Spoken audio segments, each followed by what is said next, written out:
So we are going to discuss risk management knowledge area defined in the project management professional. The agenda of this session would be project risk management understanding. What is the project risk management knowledge area all about? We will give an overview on risk management and risk management processes. Now, coming back to risk management, before we get into risk management, we should understand what risk is. Every project, every business, and every investment by an organization will have certain kinds of risks. These risks need to be managed. So, what is risk?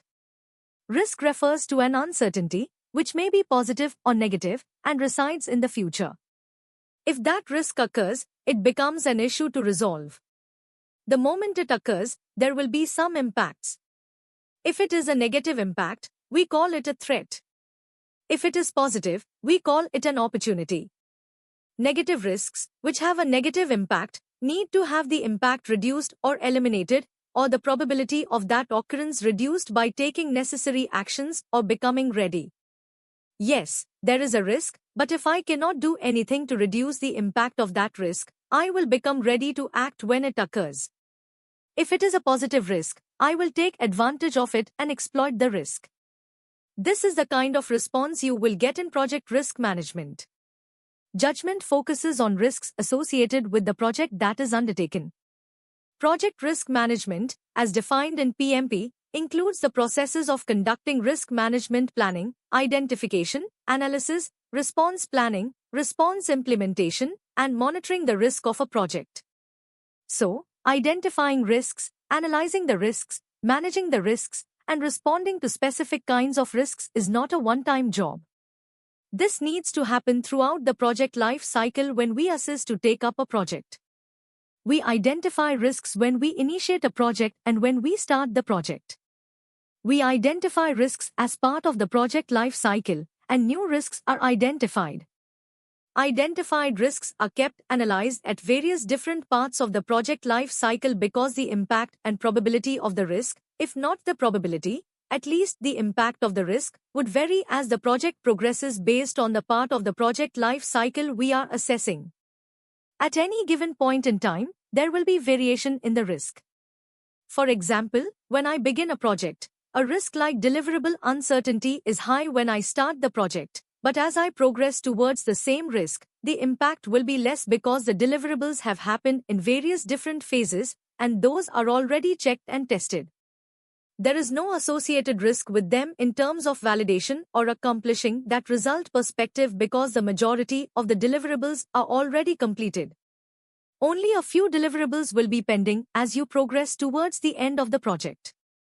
So the risk will be less at the end of the project. In the middle of the project, the risk may be moderate, and it may be high, but definitely not low. Likewise, for any specific risk, we identify at a given point of a project life cycle associated risk, which were identified as and assess the impact of the dress code. Very positively means increases impact will increase or impact would decrease. So risk management overview. Here we are going to look at trends and emerging practices related to the risk. So risk can be looked at less as a non-event risk project resilience, integrated risk management. Now, when I say risk of something, which feels, yes, that is an event has occurred. So that risk we associate as an event, which is associated with risk, a power failure risk event. A deliverable did not happen, even risk. So then what is this non-event risk now? If you say, I wanted to accomplish these results, and these are all the benefits which have to be realized out of it, and that realization doesn't happen, that is not an event. So because that benefit is not realized, the investment is not making sense. Now, this is not an event which occurred, so benefits realization happens as the product, which comes as an output of a project, should come as an outcome, but that is not happening. It is not an event. It is a non-event risk. People who have specific skills and capabilities were unable to deliver properly, it is not an event. The performance of the individuals is not happening the way it is required, non-event risk. So likewise, by generic statement of risk or the definition of risk, we say an uncertain event for a risk, but there are risks which exist, which are known event risks as well, which need to be identified, then project resilience. Whenever a project fails, whenever there is a degradation of performance, how will a project recover? What is the ability a project as a whole could have to recover from it and move on smoothly further to accomplish the ultimate results? So these need to be planned very well, integrated risk management. So as we know in PMP framework, we have integration management. Integration management provides an integrated view of the entire project where risk management will also go on and get integrated into the ultimate project management plan. So risk management plan across the project life cycle needs to be looked at, and it should have a bigger picture. It is not just one or two risks, only positive or negative risks. It's about all the risks which are identified, assessed throughout, and managed together. There should be a risk register to capture all of this. That is the reason there is a dedicated risk management knowledge area defined in the PMP framework. Tailoring consideration should be the size of the project, complexity of the project, importance of the project, and approaches for various different things which are adapted and adopted for the project. So as the size and complexity of the project vary, obviously the impact of the projects because of certain failures will be varying. When I say importance of the project, the deliverables of the project, how important it is for my business. If I am doing a project to enhance the capability of the people in general, then that is important to the business perspective, but it does not have a time target. It is a continual access for the organization, but if I am getting into a specific new project and I need people's competency to be improved, now I have a specific point in time before which I should have the capability. Otherwise, I will lose that opportunity. So likewise, my tailoring consideration in the projects in terms of what is it that I am going to deliver, what are the benefits for the people who are investing in this project, what is the return they would get unless that is visible, we cannot say how important the project is. Then approaches are defined based on what kind of technology is used, what kind of deliverables are required, what kind of environment we are in, and what are the outputs which would come out of a project. What would be the outcome of the project as you define all of this? When the direction is set clearly, accordingly one can take an approach. So, people can adopt a predictive life cycle, project management, adaptive life cycle project management, which is basically a waterfall versus agile approaches to different approaches, which we can broadly mention about.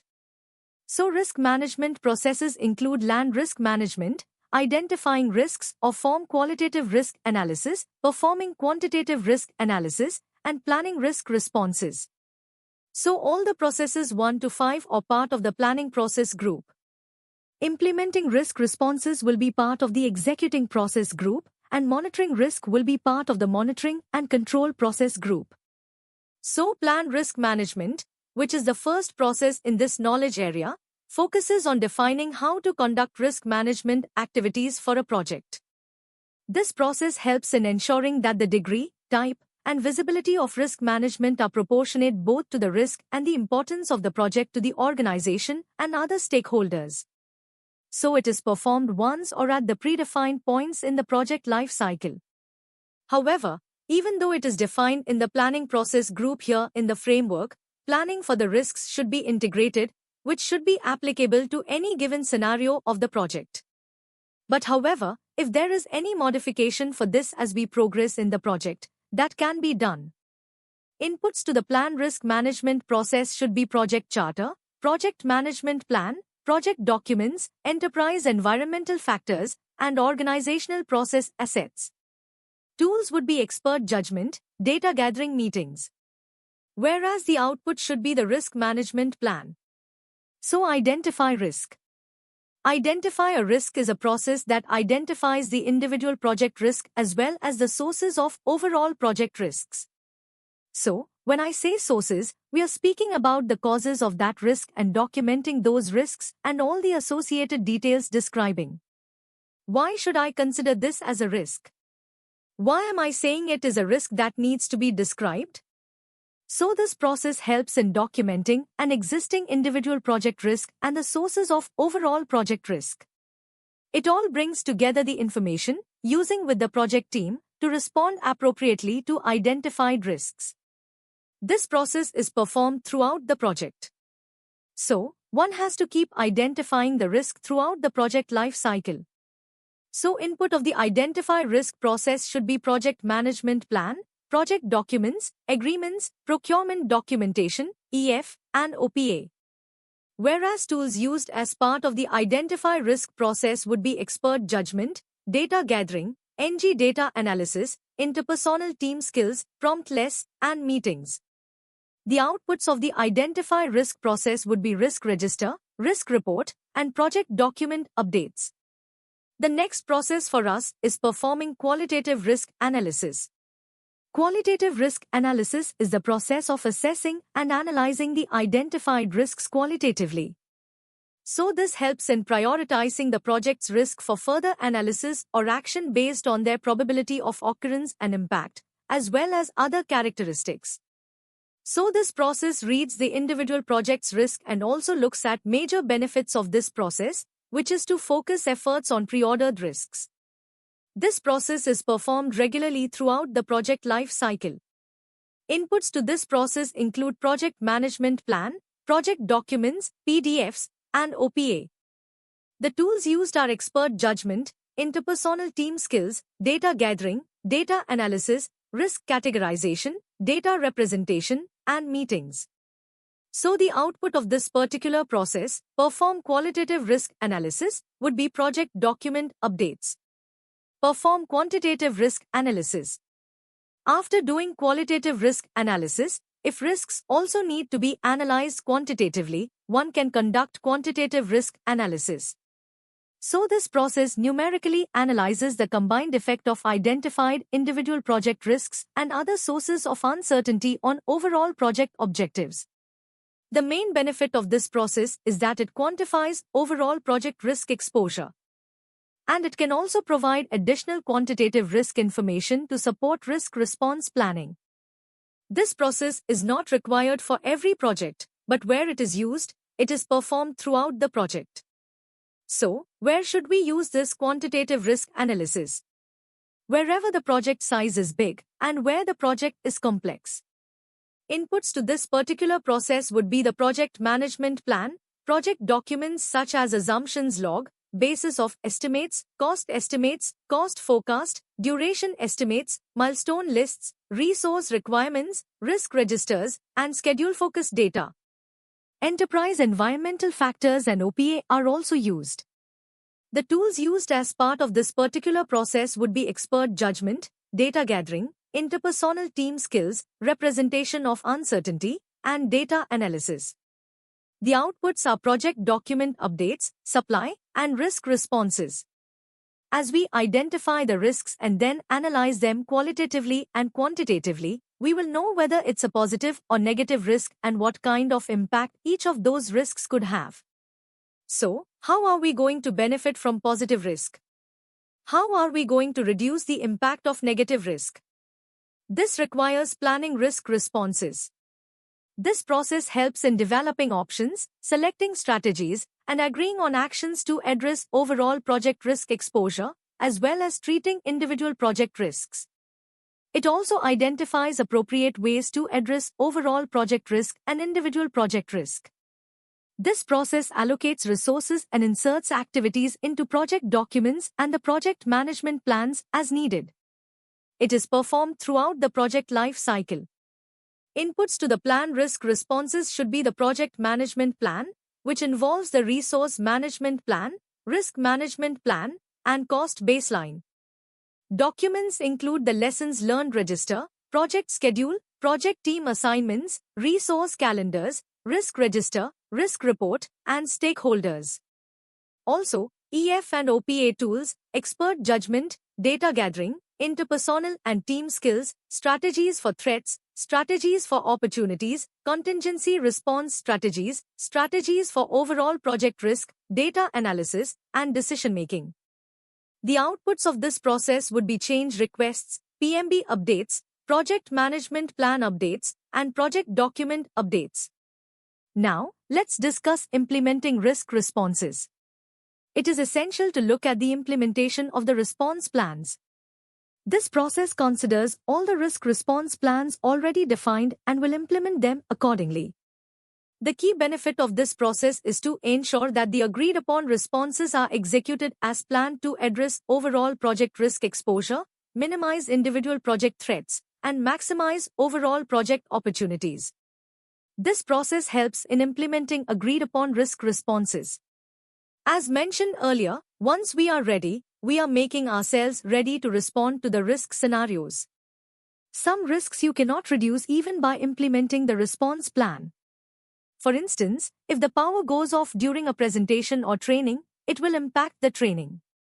To ensure power availability, you will opt for a UPS, uninterrupted power supply. However, the UPS cannot provide backup for more than 2 or 3 hours. Let's assume you have a generator, so if the power fails, the UPS will take over immediately, and then you can switch on the generator, which will generate power and load onto the place. With the generator in place, if it fails, the UPS will take care for some time. However, there may be scenarios where fuel may not be available and the generator cannot run.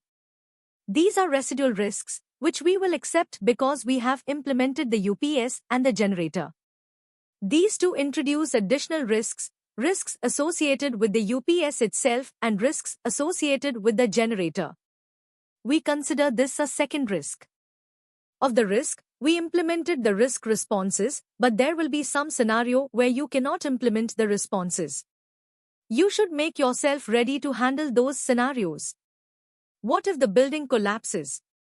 What if the earthquake happens? What if flooding happens? So you will have a contingency plan defined. With a contingency plan, you can implement, or else, looking at the impact, you will make yourself ready to go. I have other modes of operating my business and move forward, or make my project successful. The inputs to this particular process would be the project management plan, project documents, and OPA tools used as part of this particular process. Expert judgment, interpersonal and team skills, and project management information system outputs should be project document updates and change requests. The monitor risk process, which is part of the monitoring and control process group defined in the PMP, mainly monitors the implementation of agreed-upon risk response plans, tracking identified risks, identifying and analyzing new risks, and evaluating risk process effectiveness throughout the project. This process helps in enabling project decisions to be based on current information about overall project risk exposure and individual project risks. This is performed throughout the project life cycle. The input to this process would be the project management plan, project documents, performance data, and work performance reports. The tools used as part of this particular process would be data analysis, audits, and meetings. Outputs include work performance information, change requests, PMP updates, project document updates, and OPM updates.